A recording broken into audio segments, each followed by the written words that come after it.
Hello, I'm Caleb Monroe, 21 years old, a computer engineering student at Oregon State University. I'm not the type to enjoy telling my life story, but what happened to me and my sister Lila has forced me to speak up. This story isn't easy. It's filled with wounds, betrayal, and a kind of love I never thought I'd have the strength to hold on to.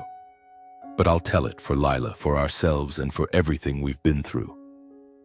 I grew up in a small town in Oregon, where the roads were covered with pine needles and everyone knew each other like the whole town was one big family. Our house sat at the end of a gravel road, a two-story wooden home with a red-tiled roof and a backyard garden full of wild daisies, where Lila used to love running around when she was little. From the outside, the Monroe family seemed perfect. My dad, Daniel, was the head accountant at a large construction company, always dressed in crisp suits, hair neatly combed, with a polite smile like he stepped out of an insurance ad. My mom, Marissa, was an elementary school teacher, known for her gentle way with kids and her inspiring speeches at church. Then there was Lila, my sister, 4 years younger than me, who was once the town's ballet star. And me, just an average college student, always glued to my laptop writing code or fixing broken electronics. But behind that beautiful picture, our house was like a ticking time bomb, just waiting for a spark to explode. Lila was the light of our family, or at least she used to be. My sister had eyes that sparkled like stars, long, glossy brown hair, and a smile that could melt anyone. When Lila took the stage, the whole world seemed to stop. I remember those evenings sitting in packed auditoriums, watching her glide like a breeze, her white tutu fluttering, her tiny feet spinning perfectly. Our grandfather, the person closest to us, was always so proud, saying Lila would become a great ballerina. He'd sit next to me, holding my hand tightly, his eyes gleaming as he watched her perform. "Caleb, that girl's an angel," he'd say. And I'd nod, not out of politeness, but because I knew he was right. But 2 years ago, everything fell apart. I still remember that day like it's etched in my mind, though I wish I could erase it. Lila, only 15 at the time, was riding home with our grandfather after a performance in Portland. It was pouring rain. The roads were slick, and a truck lost control, crashing head-on into their car. Our grandfather died on the spot. Lila survived, but the cost was devastating. She was paralyzed from the waist down, never to stand or dance again. I was in my dorm when I got the news, and when I rushed to the hospital, I saw Lila lying there, small and fragile on the bed, her eyes empty. I knelt beside her, holding her hand, trying to say something comforting, but my throat tightened. Lila only whispered, "Caleb, I'm okay," but I knew she was trying to be strong for me. After the accident, our home changed. No, it's more accurate to say its true face was revealed. My parents, who once seemed to adore Lila, began treating her like a burden. I noticed it in the small things. The way Mom sighed whenever she had to push Lila's wheelchair. The way Dad avoided looking her in the eye when he spoke, or the times they argued loudly in their bedroom, thinking Lila couldn't hear. "She's just a burden now," I once overheard Dad mutter when he thought I wasn't home. I wanted to storm in and punch him, but I held back for Lila. I didn't want her to know what our parents were thinking. What made things worse was our grandfather's trust fund. Years earlier, he had set up a $1 million fund, leaving it all to Lila when she turned 18. He said it was to ensure she could pursue her dream of becoming a ballerina, knowing our family wasn't well off. When my parents heard about this, they couldn't hide their resentment. They never said it outright, but I saw the way they looked at Lila change. From envy to something colder, darker, especially after the tragic accident 2 years ago. They began controlling Lila more tightly under the guise of caring for her, but I knew they had their eyes on the money. I don't know why they changed so much, but every time I came home on weekends, I could feel the suffocating atmosphere in the house that was once filled with laughter. I study far from home, over 3 hours drive from our town, so I can't be with Lila all the time. But I never stop worrying about her. Lila still tries to stay upbeat, sending me texts with smiley face emojis talking about the books she's reading or the movies she's watched. But I've noticed she's getting thinner. her voice weaker and her smile no longer as bright. One night she called me at midnight just to ask, "Caleb, do you think I'm useless?" I nearly shouted into the phone. "Lila, don't ever say that. You're the most important person to me." But deep down, I knew she was being hurt by our parents' words and actions. I started suspecting that our parents had some kind of plan regarding Lila. Call it a gut feeling, but I couldn't sit still. I'm a tech guy, so I did what I'm best at, finding a way to protect her. I secretly installed a GPS tracker on Lila's wheelchair, connected to an app on my phone. If anything happened, I'd know where she was. I didn't tell her because I didn't want her to worry. Lila deserves to live without fear, especially in her own home. And then the fateful day arrived, the day when all the cruelty and hatred were laid bare.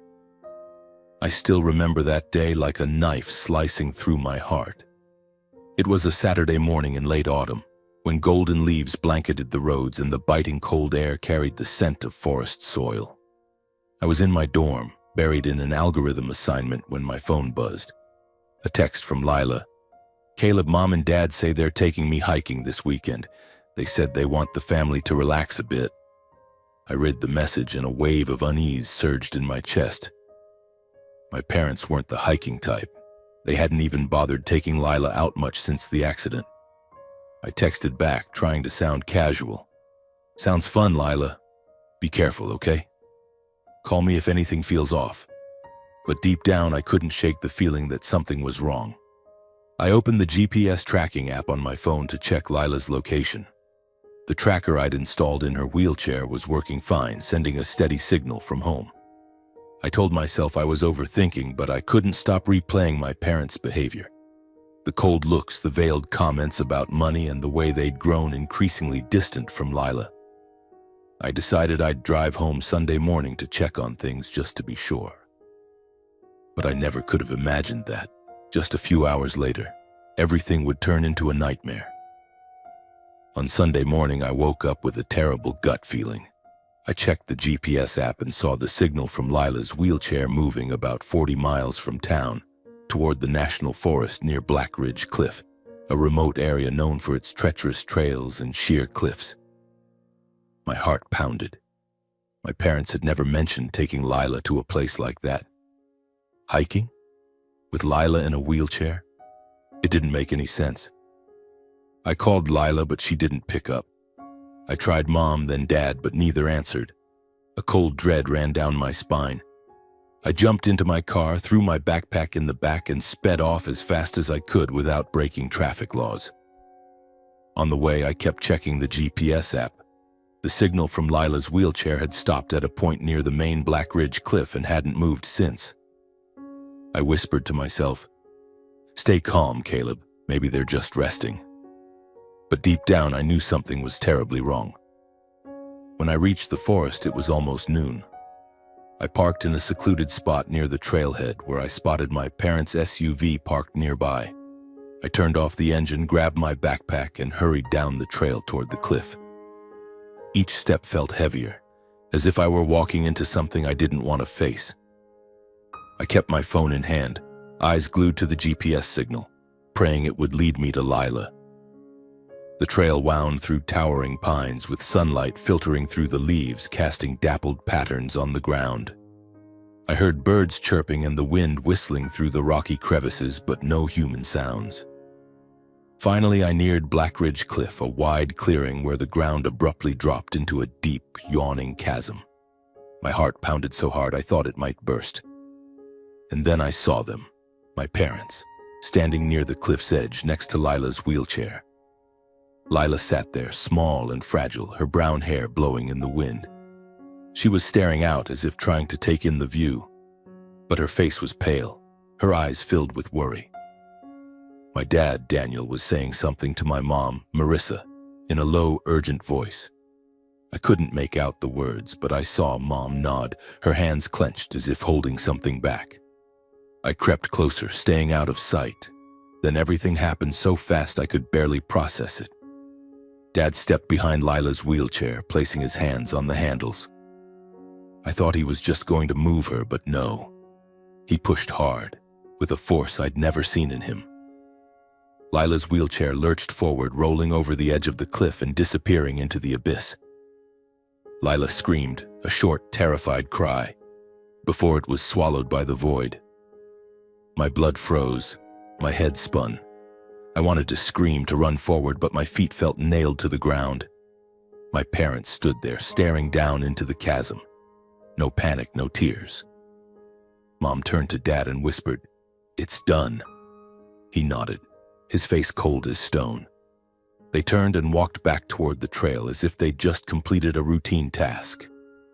I hid behind a rock, my breath ragged, my hands gripping my phone so tightly my knuckles turned white.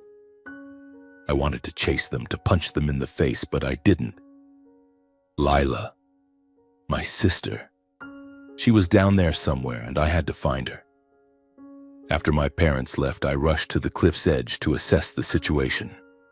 I looked down, my heart pounding, searching for any sign of Lila. The drop was dizzying with jagged rocks below. I spotted her wheelchair overturned on a ledge about 20 meters down. It was wrecked, but I could make out a small figure beside it. Lila. She was alive, but I didn't know how badly she was hurt. I didn't think twice. I had to get to her. I found a narrow, slippery path down the cliff, treacherous and steep. Each step tested my courage. When I got close, I saw Lila lying motionless, blood trickling from a cut on her forehead. But she was breathing, faintly but still there. The wheelchair had absorbed most of the impact, saving her life. I knelt beside her, pulling her into my arms, whispering, "Lila, I'm here. You're going to be okay." She opened her eyes, her voice trembling. "Caleb, they pushed me." I squeezed her hand, fighting back tears. "I know, Lila. I'll take care of everything." I reached for my phone to call for help, but deep in the chasm there wasn't a single bar of signal. I hoisted Lila onto my back, carefully climbing out of the chasm. Every step on the slick trail felt like a battle with myself. Lila rested on my back, her small, light body feeling so fragile I feared one misstep would make her slip away again. Her hands clung weakly to my shoulders, her faint breaths brushing against my neck, each one a reminder that she was still alive, that I still had a chance to save her. Blackridge Cliff was cold and merciless, its sharp rocks seeming to claw at me, the wind whistling through the ravines like fate's mocking laughter. I gritted my teeth, sweat dripping down my forehead, soaking my shirt. "Keep going, Caleb," I told myself. "Just get Lila out of here." The trail up from the chasm was so narrow I had to lean into the cliff, gripping gnarled tree roots protruding from the rock to keep my balance. Lila whimpered softly now and then, each sound stabbing my heart. "Caleb, it hurts," she whispered, her voice so faint I had to strain to hear. I paused for a second. "I know, Lila. Hang on a little longer. You're almost safe, I promise." But inside, I wasn't sure I could keep that promise. The chasm yawned below, and every step tested my courage. I kept replaying the moment I saw Lila's wheelchair plummet, her scream echoing then fading. The image of Dad pushing the chair, Mom's stone-cold face looped in my mind. How could they do this to their own daughter? I wanted to scream, to curse them, but I couldn't let my emotions take over. Lila needed me to stay sharp. I took a deep breath, the scent of forest soil and pine filling my lungs, and kept climbing. Each step was a reminder. I was all Lila had left, and I wouldn't let her be alone again. Finally, after what felt like an eternity, I saw the faint light of the trail above. I carried Lila up, setting her down on a flat rock, checking her injuries. The blood on her forehead had stopped, but her face was pale, her lips bluish from the cold. I took off my jacket, wrapping it around her to warm her small frame. "Lila, can you hear me? We need to get to the hospital now." She nodded weakly, eyes closed, but her hand still gripped mine tightly, as if it were her last tether to the world. I lifted Lila more gently this time and ran to the car. Every step was agony, my muscles screaming, but I didn't care. I placed her in the back seat, buckled her in, and jumped into the driver's seat. The drive to the nearest town was over 30 miles, and I knew I had to hurry. My phone buzzed. A text from Mom. Caleb, your sister went missing on the hike. We're at the police station. Come home now. I stared at the message, my throat bitter with rage. Missing? They dared call it missing? While I sped toward the hospital, my parents had already begun their charade at the town police station. I could picture it clearly, even though I wasn't there. Later, when I reviewed the police reports, they detailed that day vividly. My mom, Marissa, sat in a chair, eyes red, tears streaming down her cheeks. She clutched her face, shoulders trembling, spinning a fabricated story in a choked voice. We just wanted to take Lila on a picnic. She said she wanted to see the view from the cliff. Then her wheelchair slipped and we couldn't stop it. My dad, Daniel, stood beside her, his face grave, nodding in agreement. We tried to find her, but the chasm was too deep. We fear the worst has happened. Their lies flowed smoothly as if they'd rehearsed 100 times. The officer, a middle-aged man with a weary face, scribbled their statements, his eyes full of sympathy. We'll organize a search right away, Mr. and Mrs. Monroe, but that area is harsh. The chances aren't good. After their statement, the police led a rescue team to Black Ridge Cliff, where Lila's mangled wheelchair lay on a ledge.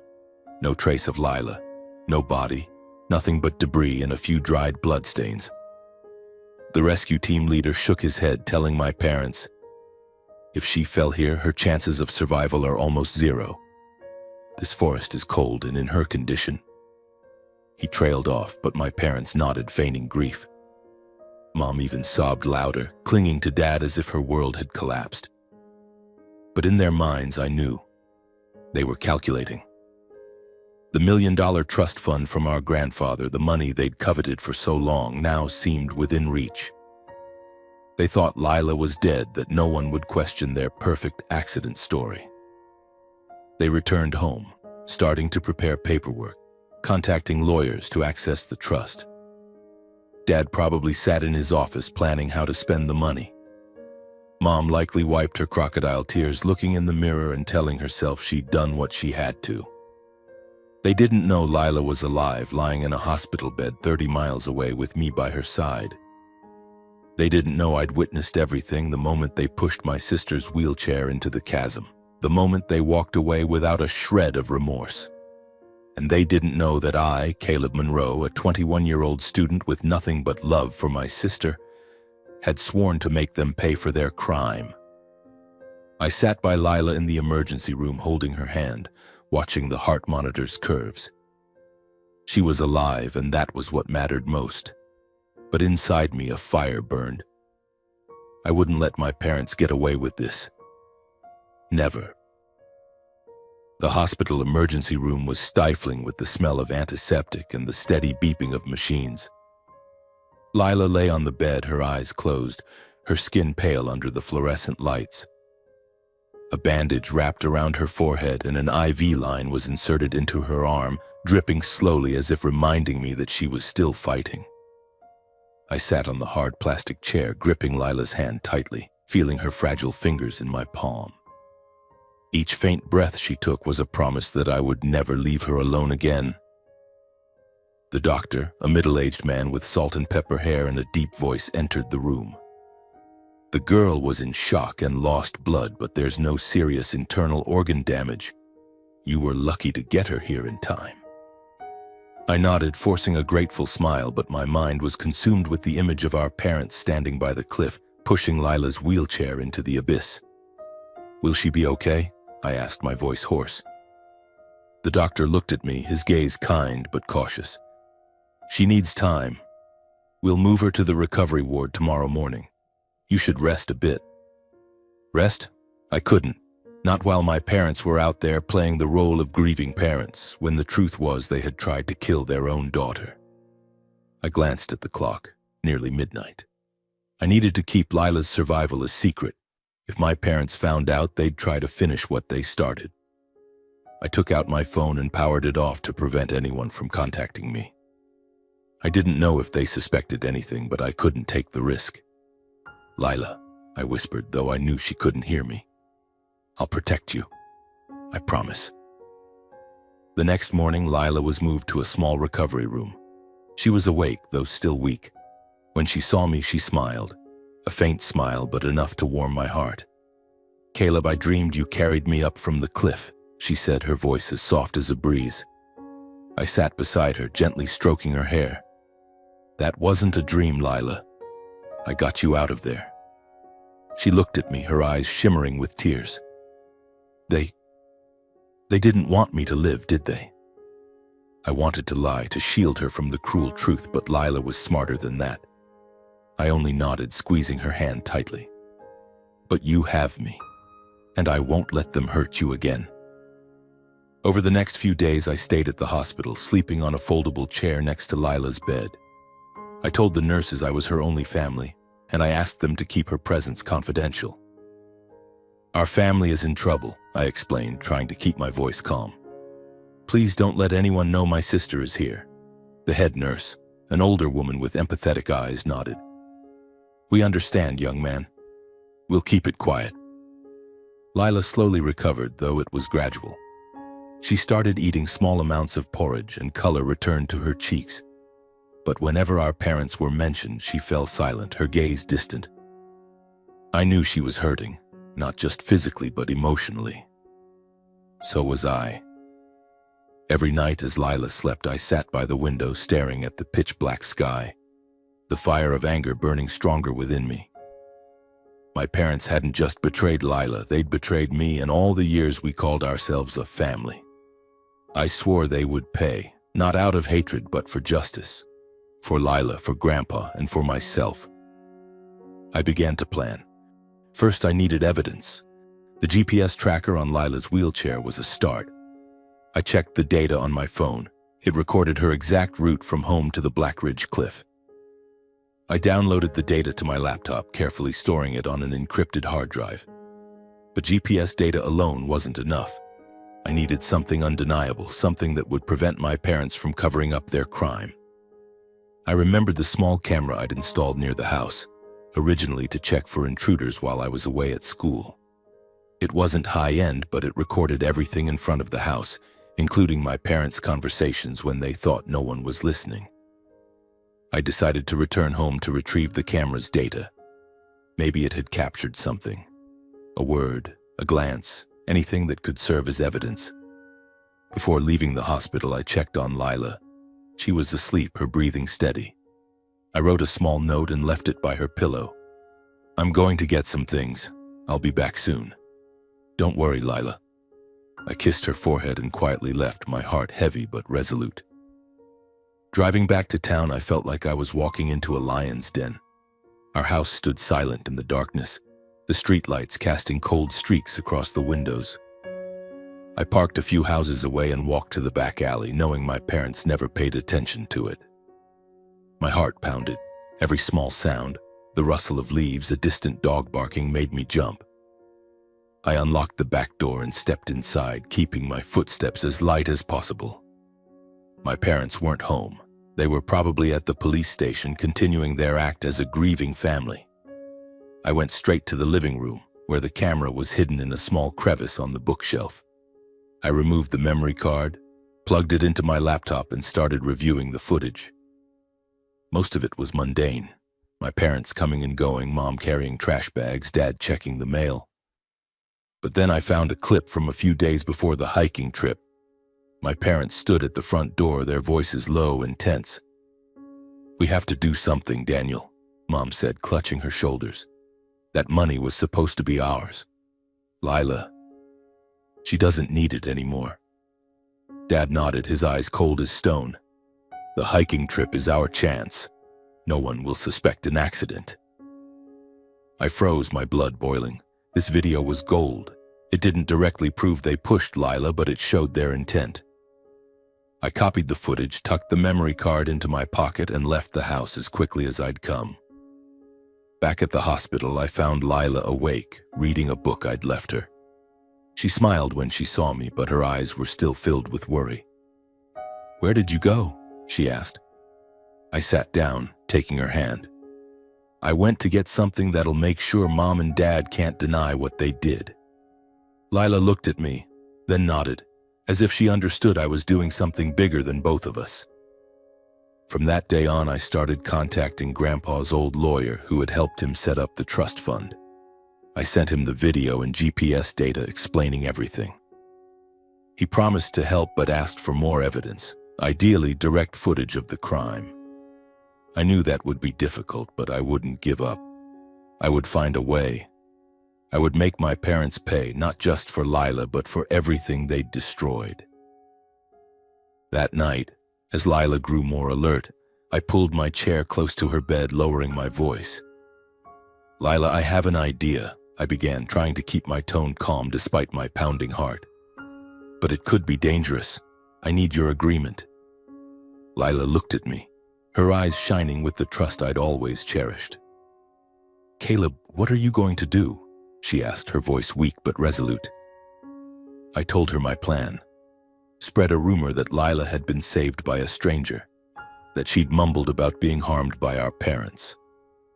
I would conceal my identity, making our parents think they were still safe, but just enough to provoke them into acting. "If they're scared of being exposed," I said, "they'll do something reckless, and I'll catch them." Lila was silent for a moment, her fingers twisting the corner of her blanket. "I'm scared, Caleb," she whispered. "If they know I'm alive." I took her hand, squeezing it tightly. "I won't let them touch you. I swear." Lila looked at me, then nodded. A slow but firm nod. "I trust you. Do it." I smiled, though my heart was heavy. Lila was small, but she was stronger than anyone I'd ever known. I got to work that night. Using an anonymous account on local social media groups where townsfolk loved to gossip, I posted a short message.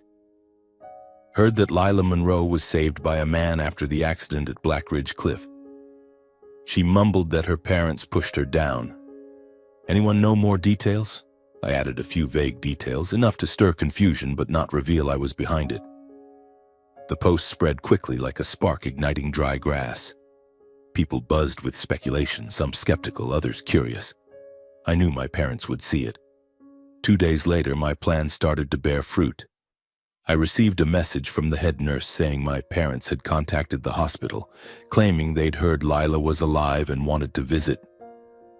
They were crying, saying they thought they'd lost their daughter, the nurse recounted, her tone laced with doubt. I gave a cold smile. They were panicking, and I knew they weren't coming out of love. They were coming to ensure Lila couldn't speak again. I instructed the nurse to keep my presence a secret, only saying that Lila had been brought in by a stranger and was recovering. I also asked them to watch for any suspicious behavior from my parents. Lila, though anxious, agreed to play the part of a frail, quiet patient. "I'll pretend to sleep if they ask anything," she said, her eyes glinting with a spark of mischief I hadn't seen in a while. I ruffled her hair. "You're amazing, Lila." That afternoon, my parents arrived at the hospital. I hid in a nearby storage room, watching through a crack in the door. My mother, Marissa, wore her familiar pale green dress, clutching a small paper bag, her eyes red as if she'd been crying. My father, Daniel, stood beside her, his expression grim, holding a bottle of mineral water. They entered Lila's room, my mother's voice sickeningly sweet. "Lila, darling, I'm so glad. I thought we'd lost you." Lila lay on the bed, her eyes half closed, unresponsive. I saw my father place the water bottle on the bedside table, then exchange a glance with my mother, a cold, calculating look. When a nurse came in to check on Lila, my parents stepped out briefly to speak with the doctor. I seized the chance, slipping into the room and grabbing the water bottle and paper bag, which contained a box of homemade cookies. I stuffed them into my backpack, my heart racing. A gut feeling told me these weren't safe. I asked a friend from school who had connections at the university lab to analyze the water and cookies. I didn't give details, just said I suspected something was wrong. The test results came back the next morning. The water contained a small amount of poison, a high-dose sedative, enough to cause unconsciousness or even death if not treated promptly.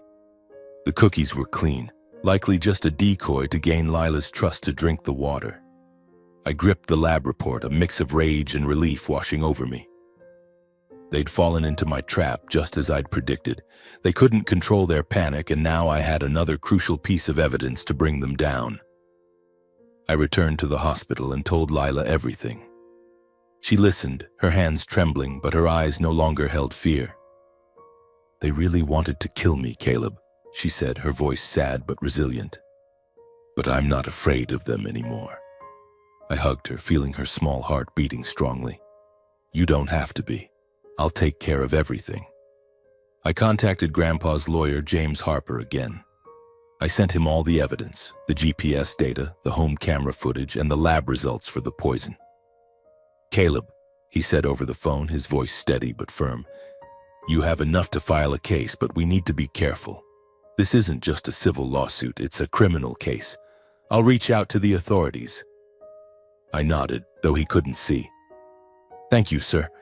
I just want them to pay for attempted murder." I took a deep breath, feeling the weight of the world on my shoulders.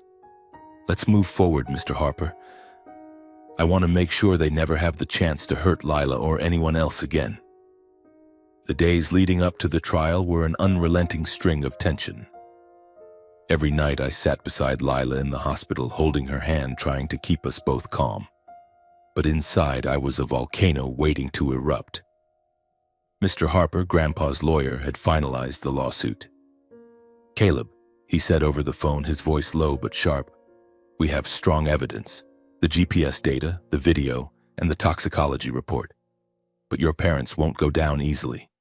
They have a reputation, and they'll exploit it." I gripped the phone, picturing my parents' fake smiles at parent-teacher meetings or town festivals.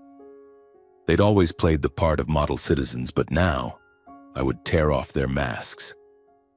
News of the lawsuit spread like wildfire. My anonymous social media post had stirred the town, and when the summons reached my parents, Daniel and Marissa Monroe, I knew they were shaken.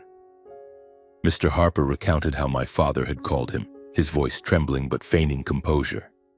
"This is a misunderstanding, Mr. Harper. We love Lila. How could we hurt our own daughter?"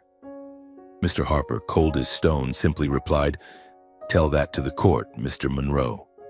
My mother, according to an acquaintance, had shown up at the lawyer's office, tears streaming, begging to meet him to explain. But Mr. Harper refused, and a restraining order was issued, barring my parents from contacting or approaching me or Lila before the trial. I knew they were panicking. Once I received a text from an unknown number, surely my mother using a new SIM. "Caleb, you've misunderstood. We just want to see Lila to talk to you." I deleted the message, my hands shaking with rage. They didn't want to talk. They wanted control to ensure Lila stayed silent. I forwarded the number to Mr. Harper, asking him to alert the police if they tried contacting me again. The restraining order was strictly enforced, and I heard my father had exploded at the police station, shouting that this is slander. But no one believed them anymore. The town was whispering, and suspicious glances began following them. The trial began on an early winter morning, with Oregon's sky blanketed in gray clouds and a drizzle falling like cold tears. The small county courthouse was packed. Neighbors, old friends, Lila's teachers, and even reporters from Portland with cameras and notepads. The town's atmosphere was heavy, like the calm before a storm. I overheard whispers at the coffee shop, at the grocery store. How could they do that to their own daughter? I always thought the Monroes were perfect. Those words pained and angered me. Perfect? It was just a performance my parents had mastered. I wheeled Lila into the courtroom, feeling dozens of eyes on us. Lila wore a light blue sweater, her brown hair neatly tied back, her eyes bright but tense. She gripped my hand, her fingers ice cold. "Caleb, I'm scared," she whispered. I leaned down, offering a reassuring smile. "You don't have to be. I'm here, and the truth is on our side." She nodded faintly, but I knew she was summoning all her strength. So was I. The courtroom was stifling, the scent of old wood and musty papers mingling in the air. The wooden benches creaked with every shift in posture. Light from the windows cast shadows through faded curtains onto the walls. My parents sat across the room, separated from Lila and me by a row of seats, but feeling like an ocean apart. My father, Daniel, wore a pristine gray suit, but his eyes were bloodshot, as if he hadn't slept in days. My mother, Marissa, in a simple black dress, kept dabbing her eyes with a handkerchief, but I knew it was an act. When their gazes met ours, I saw a flicker of panic. My mother quickly looked away, but my father stared, his eyes cold yet laced with fear. I squeezed Lila's hand, silently vowing, "Today, you won't escape." Mr. Harper stood, his voice resonating deep but sharp as a blade. "Your Honor, today we address an unforgivable crime, the attempted murder of Lila Monroe, an innocent girl by her own parents, Daniel and Marissa Monroe." Murmurs rippled through the room. A few people gasped, hands covering mouths. The judge, an older man with a stern face, banged his gavel for order. Mr. Harper presented the evidence with the precision of someone who'd prepared for this moment his entire life. First was the GPS data from Lila's wheelchair. He projected a digital map on the screen, red dots tracing the route from our house to Black Ridge Cliff, stopping exactly where Lila was pushed. "This was not a joyful family outing," he said, his voice steely. "This was a calculated plan to kill." I glanced at my parents. My mother bowed her head, clutching her handkerchief, while my father sat rigid, lips pressed tight. Next was the video from the home camera. As the screen played the clip of my parents whispering about opportunity and accident before the hiking trip, the courtroom fell silent. "We have to do something, Daniel," my mother's voice echoed from the speakers, cold and sharp. "That money was supposed to be ours." My father nodded, saying, "The hiking trip is our chance. No one will suspect." Murmurs rose again, and I saw an older woman in the back row shake her head, tears streaming. My parents didn't dare look up, but I noticed my mother's hands trembling and my father gripping the armrest as if to break it. The final piece was the poisoned water bottle. Mr. Harper held up the lab report, his voice booming.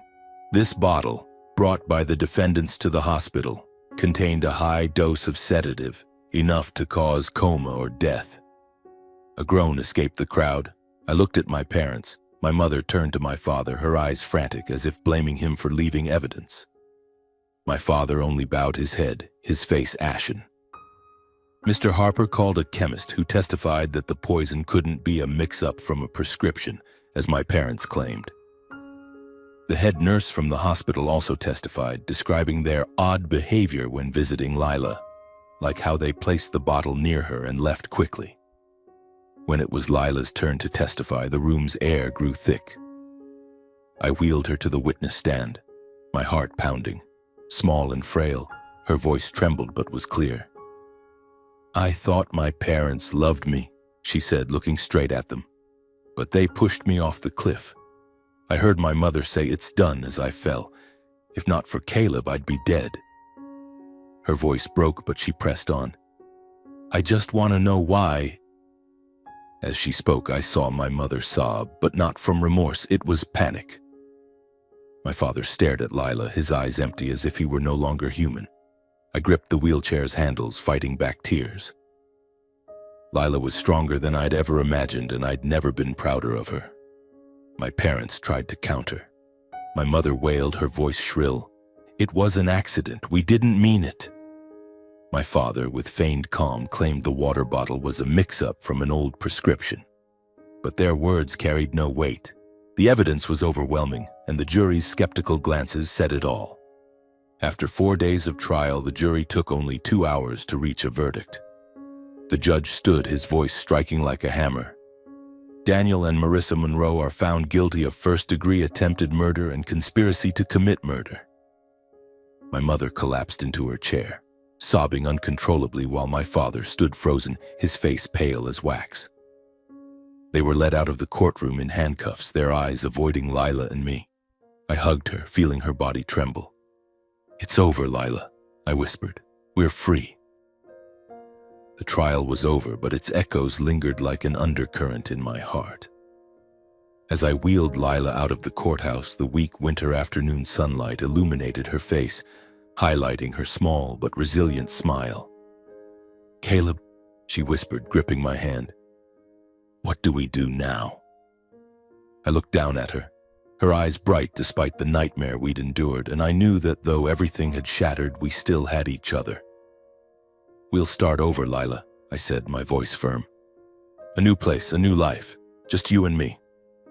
We left town the following week. I couldn't stay in a place where every street corner, every glance reminded me of what our parents had done. The small Oregon town, once our home, was now just a painful memory. With Mr. Harper's help, I finalized the paperwork to access Grandpa's trust fund for Lila. The $1 million, once the cause of betrayal, became our lifeline for a new future. I chose Seattle, a city big enough for us to blend into the crowd without anyone knowing the Monroe family's story. I rented a small apartment near a lush green park where Lila could breathe fresh air without curious stares. The apartment had large windows overlooking the city skyline, and I often found Lila sitting there, sketching in a notebook, her eyes sparkling as if rediscovering light. Lila began her recovery journey not just physically but emotionally. The trust fund covered intensive physical therapy, helping her regain some strength in her arms and improve her mobility. But what made me proudest was how she rediscovered joy through art. One day, returning from university, I found her painting a watercolor, a sunset over a field of wild daisies like the old garden at home. "I miss Grandpa," she said softly. "He always told me to paint to hold on to my dreams." I sat beside her, silently watching her gentle brushstrokes glide across the paper. Lila could no longer dance, but her hands still told stories, and I knew Grandpa would be smiling if he saw. I didn't stop either. I completed my computer engineering program at the University of Washington, pouring my heart into graduating on time. But my dreams had grown beyond coding or fixing computers. Lila had inspired me, and I wanted to do something bigger. With savings from scholarships and part of the trust fund, I started a small tech company focused on developing assistive devices for people with disabilities. Our first product was a smart wheelchair, equipped with sensors and GPS, adjustable to fit each user's needs. I named it Lila, not just for my sister, but for everyone like her who deserved to live freely and safely. Each time we tested the product, I thought of Lila, of the day I carried her up from the cliff, and I vowed to keep going. Months after we settled in Seattle, a strange feeling lingered. Lila and I had built a new home, but the shadow of the past still loomed, like a cold draft through a cracked door. Though our parents, Daniel and Marissa, were convicted and serving time in state prison, I couldn't deny they'd once been part of our lives. Childhood memories. Dad teaching me to ride a bike, Mom baking cookies for Lila, resurfaced, now tainted with pain. I wondered if they felt remorse or were just steeped in resentment. Lila, with a heart more generous than mine, was the first to suggest it.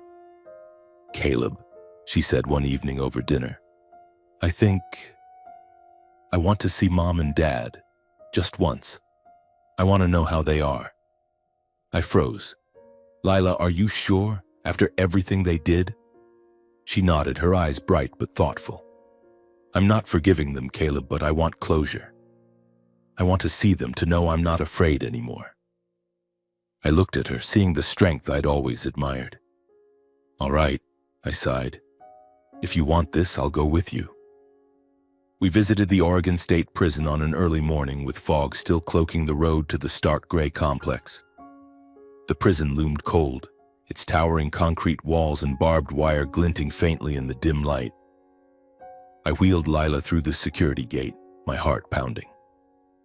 A middle-aged guard with a stern face checked our documents and led us through long corridors where the clank of locks and echo of footsteps reverberated. Lila held my hand, her fingers cold but steady. "You okay?" she whispered. I forced a smile, squeezing her hand. "I'm fine. You?" She nodded slightly, her gaze resolute. We were ushered into a small visitation room, a thick glass pane separating us from the prisoner's side. Lila and I sat facing two empty chairs across the glass. My stomach churned, unsure what I expected. When the door on the other side opened, Mom stepped in first, followed by Dad. They looked different, no longer the model citizens of our town. Mom was thinner, her hair loosely tied, her face pale without makeup. Dad, once impeccable in suits, wore an orange prison uniform, his eyes sunken, a scruff of beard on his chin. When they saw us, Mom burst into tears. "Lila, Caleb," she whispered through the phone, her voice breaking. Dad sat silently, his gaze shifting from me to Lila as if searching for something. Forgiveness, or just confirmation we were really there. Anger surged in me, but I held it back for Lila. She spoke first, her voice soft but clear. "Mom, Dad," she began, "I'm not here to forgive you. I just want to say I'm alive and I'm going to live well. I don't want to carry fear anymore." Mom bowed her head, tears falling onto her hands. "Lila, I'm so sorry. I don't know what I was thinking." Her voice cracked, but I wasn't sure if it was remorse or desperation. Dad finally spoke, his voice hoarse. "Caleb, you have to understand, we were wrong. But we didn't mean—" I cut him off, unable to bear it. "Stop lying, Dad. You pushed Lila off a cliff. You chose money over your daughter." He looked at me, his eyes empty, then lowered his head, silent. Lila placed her hand on mine as if urging me to stay calm. "I don't hate you," she said evenly, "but I'll never forget. I just want you to know that Caleb and I will live well without you." I looked at her, my heart aching yet proud. Lila was small but stronger than anyone in that room. The visit lasted less than 10 minutes. When Mom tried to ask about our new life, I stood, wheeling Lila out. "That's enough," I said coldly. "We came for closure, not to reopen wounds." Lila said nothing, but I saw her exhale in relief as we left the stifling room. On the drive back, Lila was quiet, staring out the car window. I knew what she was thinking. "You okay?" I asked. She turned, smiling faintly. "I'm fine, Caleb. I just needed to know they can't hurt me anymore." I nodded, feeling a weight lift from my chest.